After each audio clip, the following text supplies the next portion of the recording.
L'important dans la communication, ce n'est pas ce que l'on dit, c'est ce que l'autre comprend. Pour cette nouvelle vidéo, nous allons vous expliquer le fonctionnement du schéma de Jacobson, que l'on retrouve dans son livre Closing Statement, tous les liens en description. Le schéma de Jacobson est un modèle décrivant les différentes fonctions du langage. Il a été développé à la suite des études de Karl Bühler, dont le modèle se limitait aux fonctions émotives, conatives et référentielles, d'après le site étudier.com. Nous allons donc expliquer ce schéma et décrire chaque paramètre. La fonction expressive. On concentre le message sur l'émetteur. C'est pour cela que c'est le je et le moi qui parlent dans cette fonction. La fonction relève souvent de mots expressifs, des exclamations ou des intonations. Lorsque l'on soupire, on exprime une émotion. On fait par exemple tss, ou bien lorsque l'on est en colère, on fait roh.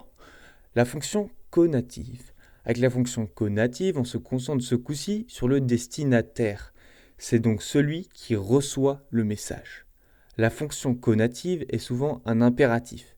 Par exemple, la phrase « donne-moi la balle » est une fonction conative, car le message renvoie au destinataire qui doit donner la balle, et l'on retrouve, comme dit précédemment, l'impératif.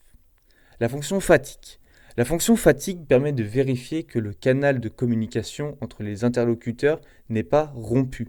L'objectif est avant tout de prolonger le discours, d'éviter les silences. Par exemple, vous connaissez forcément quelqu'un qui a tendance à l'oral à dire régulièrement Sachez que cette personne est professionnelle dans la maîtrise de la fonction fatigue. Elle maintient le contact avec son interlocuteur et évite les blancs dans la discussion. Des phrases comme bonjour ou allô permettent de prolonger ou d'initier une conversation.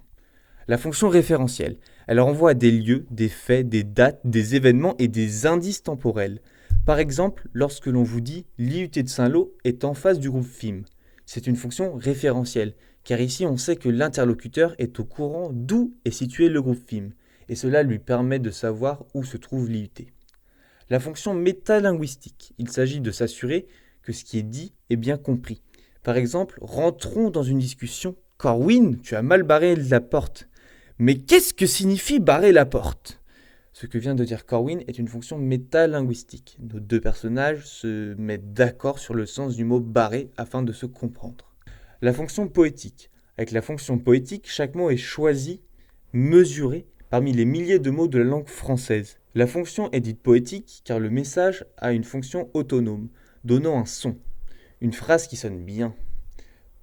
Pour exemple, nous allons prendre la célèbre phrase du film Intouchable, pas de bras, pas de chocolat.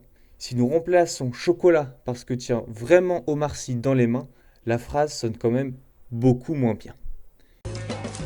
Non. Donnez-moi un chocolat. Pas de bras. Pas d'M&M's. C'est une vanne, hein.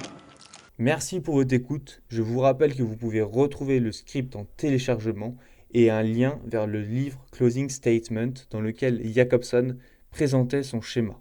Attention, c'est en anglais, alors good luck.